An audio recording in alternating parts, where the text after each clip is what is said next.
Ada sebuah kisah tentang sekumpulan pemuda yang membentuk sebuah kultus atas nama salah satu agama dengan menyebut diri mereka sebagai prajurit Tuhan. Sekilas segalanya tampak begitu normal, hingga sebuah kenyataan mengerikan pun terungkap bahwa ternyata mereka telah memeras, memanipulasi, menghantam, hingga mengeksekusi para anggotanya dengan sangat keji di lantai bawah tanah dari rumah sang pendiri kultus. Jadi, begini kisahnya. Di sebuah tempat di kota Lawrenceville, Georgia, Amerika Serikat, terdapat sebuah keluarga imigran dari Korea Selatan yang telah tinggal di sana cukup lama. Kepala keluarga dari keluarga imigran Korea Selatan itu adalah seorang pendeta lokal yang cukup terkenal di wilayah tersebut. Sebagai informasi, Lawrenceville sendiri memang wilayah di Amerika Serikat yang sebagian besar penghuninya adalah keluarga komunitas Korea Amerika, sehingga lingkup mereka memang kecil dan biasanya sudah saling mengenal. Meskipun pamor sang kepala keluarga sebagai pendeta cukup terkenal di wilayah tersebut, namun informasi mengenai identitasnya tidak ditemukan sama sekali di media manapun, kecuali marganya yang bernama Lee. Walaupun begitu, diketahui pendeta tersebut hidup bersama dengan istrinya yang bernama Lee Mi-hee, 54 tahun, dan ketiga putranya yang terdiri dari si sulung Lee Jun-ho, 26 tahun, putra keduanya yang bernama Lee Jun-hyun, 22 tahun, dan si bungsu Lee Jun-yong yang baru menginjak 15 tahun. Selain keluarga inti, saat kisah ini berlangsung tinggal juga bersama mereka seorang wanita bernama Lee Hyun-ji, 25 tahun, yang merupakan tunangan dari si sulung Lee Jun-ho. Serta sepupu mereka, Lee Ga-won 26 tahun, yang baru datang ke Amerika dengan visa turis. Memiliki ayah seorang pendeta otomatis membuat putra-putra keluarga Lee dibesarkan dengan cara yang sangat agamis. Bahkan, putra sulung mereka, Lee Jun-ho, seringkali memberikan pidato di gereja. Namun, sepertinya pendidikan agama yang sampai ke putra-putranya lama-kelamaan menjadi fanatisme buta yang malah kemudian mengarah ke aliran sesat. Karena di suatu waktu, dalam pidatonya Lee Jun-ho pernah menyampaikan sesuatu yang sangat aneh dan tidak sesuai dengan konteks keagamaan. Dalam pidato itu, Lee Jun-ho berkata bahwa dirinya bisa melihat iblis, menghentikan hujan, hingga mengontrol cuaca. Sungguh luar biasa dan tidak masuk akal. Suatu hari, segala keanehan yang ada dalam diri Jun-ho itu kemudian berkembang menjadi sesuatu yang lebih melenceng lagi. Lee Jun-ho tiba-tiba mengaku telah mendapatkan wahyu secara langsung dari Tuhan dan ia pun akhirnya mendirikan sebuah kultus. Mulanya, kultus itu terdiri dari kedua adiknya, yakni Lee Jun-hyun dan Lee Jun-yong, sepupunya Lee Ga-won, serta tunangannya Lee Hyun-ji. Namun, yang mengejutkan adalah ibu mereka, yakni Lee Mi-hee, ternyata mengetahui tentang keberadaan kultus tersebut dan bahkan berkontribusi juga dalam perekrutan anggotanya. Kultus itu kemudian Jun-ho beri nama Soldiers of Christ, atau jika dalam bahasa Indonesia, artinya adalah prajurit Kristus. Sebagaimana namanya, Jun-ho juga ingin mengumpulkan 12 orang sebagai pengikutnya untuk melambangkan 12 murid Kristus. Sementara itu, untuk tempat perkumpulannya sendiri, Jun-ho tidak menyelenggarakannya di gereja atau di pusat komunitas. Ia memilih untuk menjalankan kultusnya secara rahasia di ruangan bawah tanah di rumahnya sendiri. Tempat itulah yang kemudian akan digunakannya untuk melakukan ritual penerimaan anggota. Anggota pertama di luar keluarganya yang direkrut oleh Lee Jun-ho adalah seorang laki-laki bernama Eric Hyun, 26 tahun. Tidak ada informasi spesifik di media mengenai identitas Eric Hyun dan bagaimana lelaki itu bisa direkrut oleh kultus Soldiers of Christ.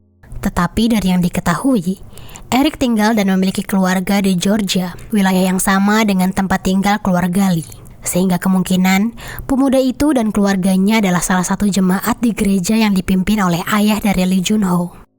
Meski mengusung nama Soldiers of Christ atau prajurit Kristus, apa yang dilakukan oleh kultus yang didirikan Jun-ho sejatinya sangatlah jauh dengan ajaran Kristus yang penuh welas asih dan kasih sayang. Saat Eric pertama kali masuk ke dalam kelompok tersebut, Jun-ho mengatakan bahwa dirinya penuh dengan energi gelap dan telah dinodai oleh iblis. Oleh karena itulah, Eric harus disucikan dengan menjalani ritual.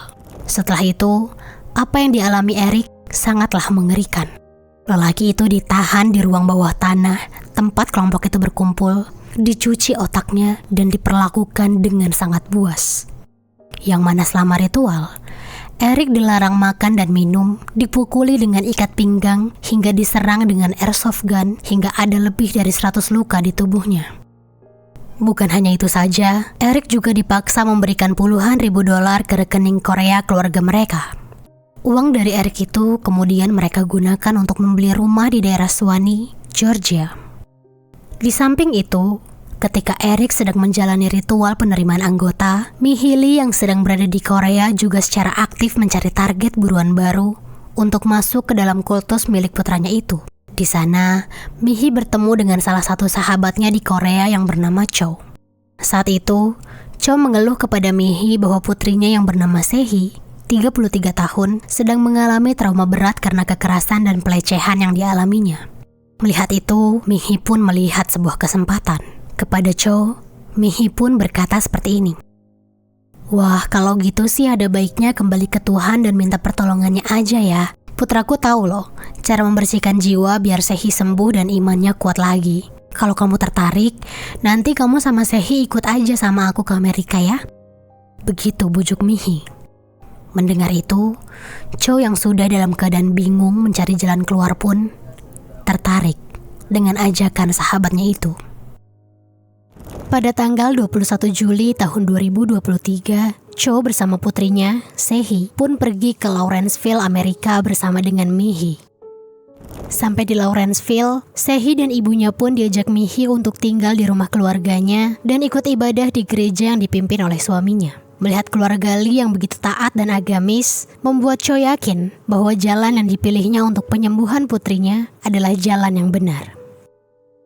Setelah memastikan hal-hal itu, Cho pun akhirnya kembali pulang ke Korea untuk urusan bisnis dan menitipkan Sehee sepenuhnya ke keluarga Lee. Meskipun telah kembali ke Korea, selama beberapa waktu Cho masih sempat berhubungan dengan putrinya Sehee dan sahabatnya Mihi. Namun, setelahnya ia perlahan-lahan mulai kehilangan kontak dengan mereka. Saat itu, Cho tidak begitu memikirkannya. Dugaannya putrinya pasti sedang menjalani pengobatan, sementara mungkin saja Mihi sedang sibuk sehingga tak memiliki waktu untuk membalas pesannya. Cho tidak pernah mengetahui apa yang dialami putrinya di rumah keluarga Lee. Di lain sisi, semenjak kepulangan Cho ke Korea, Junho dan saudara-saudaranya mulai menjalani aksinya dengan mengajak Sehee untuk bergabung dengan komunitas gereja remaja buatannya yang bernama Prajurit Kristus.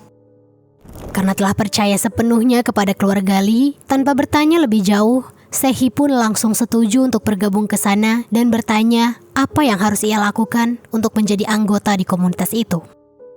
Begitu Sehee setuju, wanita itu pun langsung dibawa oleh Junho ke ruang bawah tanah di rumah itu. Mulanya Sehee bingung dan curiga, tetapi Junho langsung menenangkannya dengan mengatakan seperti ini. Tenang aja, tempat ini memang tempat biasa kami kumpul. Toh anggotanya juga belum banyak, jadi belum butuh tempat yang lebih luas. Begitu ucap Junho. Dan Sehee yang mendengar itu pun mengangguk mengerti. Setelah itu, Sehee pun mulai diperkenalkan dengan anggota-anggota lainnya termasuk juga Eric Hyun. Kala itu Eric terlihat sayu dan lemas. Tetapi karena usianya masih muda, Eric pun masih sanggup untuk berdiri dan berkenalan dengan Sehee. Sehee yang melihat keadaan Eric saat itu pun hanya diam saja. Ia tak berani bertanya apapun kepada lelaki itu karena belum saling mengenal. Setelah sesi perkenalan selesai, hal selanjutnya yang dilakukan Junho kepada Sehee adalah memanipulasi pikiran wanita itu agar mau melakukan apapun yang ia perintahkan. Seperti yang sebelumnya ia lakukan kepada Eric, Junho pun berusaha meyakinkan wanita itu bahwa jiwanya telah dinodai dan dikuasai oleh iblis sehingga auranya pun menjadi sangat gelap. Berulang kali Junho menanamkan kepada Sehee bahwa kondisinya itu sangatlah serius dan jika tidak segera ditangani, maka tubuh wanita itu pun akan dikendalikan oleh iblis sepenuhnya. Untuk itu, Sehee pun disarankan untuk berpuasa dan menjalani ritual penerimaan anggota untuk melepaskan semua iblis yang menempel pada dirinya. Mendengar hal itu diucapkan berkali-kali oleh Junho, Sehee yang memang keadaan jiwanya sudah rentan pun dengan mudah percaya-percaya saja dengan ucapan putra pendeta itu. Sehee pun setuju untuk melakukan puasa selama 40 hari dan menjalani ritual penerimaan kultus. Sehee tidak menyadari bahwa persetujuannya di hari itu akan membawanya ke dalam sebuah neraka yang berkedok ritual keagamaan. 27 Juli 2023 adalah hari di mana ritual penerimaan anggota Sehi dimulai. Wanita itu dikurung di bawah ruang bawah tanah dan dilarang meninggalkan ruangan itu selangkah pun. Sehi juga dipaksa berdoa selama 6 jam setiap harinya dan hanya diperbolehkan ke toilet 2 kali dalam sehari. Wanita itu juga berpuasa selama 24 jam selama 40 hari tanpa ada jeda sama sekali. Setiap harinya, Sehi harus menuruti perkataan anggota-anggota yang lain tanpa boleh bertanya apalagi membantah. Setiap kali dirinya menolak atau mengeluh, maka perlakuan buas pun akan diterimanya. Sebagaimana Eric, Sehi pun dihantam dengan ikat pinggang dan airsoft gun. Bahkan, suatu waktu wanita itu pun pernah direndam dengan sebongkah air es dengan alasan untuk membersihkan seluruh dosa-dosanya. Gilanya, semua adegan demi adegan ritual itu didokumentasikan dengan sangat rapi oleh para anggota melalui kamera ponsel. Tak hanya itu, mereka juga membuat sebuah grup chat yang berfungsi untuk mendiskusikan hukuman untuk para calon anggota, yang mana itu adalah Sehi dan Eric. Pada tanggal 17 Agustus 2023, Sehi yang ditinggal di ruang bawah tanah dalam kondisi kelaparan dan kehausan pun mulai berteriak-teriak meminta makanan dan minuman. Karena tidak ada yang menyahutinya, Sehi pun dengan nekat meninggalkan ruang bawah tanah dan menaiki tangga untuk menemui para anggota dan memohon-mohon agar proses ritualnya dihentikan dan ia diberikan makanan dan minuman. Menghadapi Sehi yang kalah, para anggota hanya diam sambil memandangnya saja. Sementara itu, Junyoung mengirim pesan ke grup chat mereka untuk melaporkan apa yang Sehi lakukan kepada Junho. Dan setelahnya, atas perintah Junho, Sehi pun kembali diseret ke ruang bawah tanah dan dihukum dengan lebih brutal lagi. Hingga saat itu, Sehi masih hidup, tetapi keadaannya sudah sangat lemah dan memilukan. Hingga akhirnya, 2 hari kemudian, tepatnya pada pukul 1 dini hari di tanggal 19 Agustus 2023, Sehi pun menghembuskan napas terakhirnya karena tidak kuat lagi menahan lapar dan luka-luka yang ada di tubuhnya. Setelah mengetahui Sehi telah meninggal dunia, Junho dan para anggotanya tidak langsung membuang jasad Sehi. Malah, mereka membiarkan jasad itu di sana hingga pertengahan bulan September.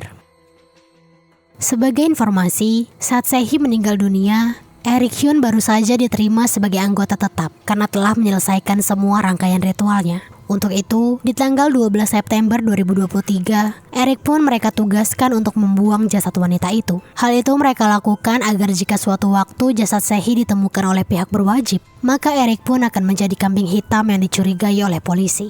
Kemudian, setelah menyerahkan jenazah Sehi kepada Eric, dengan santai, Junho dan tunangannya Hyunji malah langsung berdiskusi mengenai rencana untuk menggait salah satu wanita yang merupakan mahasiswi di Georgia State University.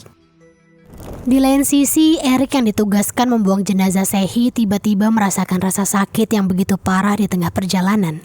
Untuk itulah, bukannya langsung membuang jasad Sehi, Eric malah menepi dulu di sebuah sauna bernama Jeju Sauna yang terletak di Gwinnett, Georgia. Di sana, Eric menghubungi ayah tirinya untuk meminta diantar ke rumah sakit. Dan menanggapi permintaan Eric, ayah tirinya itu pun langsung menjemputnya di Jeju Sauna dan membawa Eric ke rumah sakit. Sementara mobil Eric yang di dalamnya terdapat jenazah Sehi pun ditinggalkan begitu saja di sauna.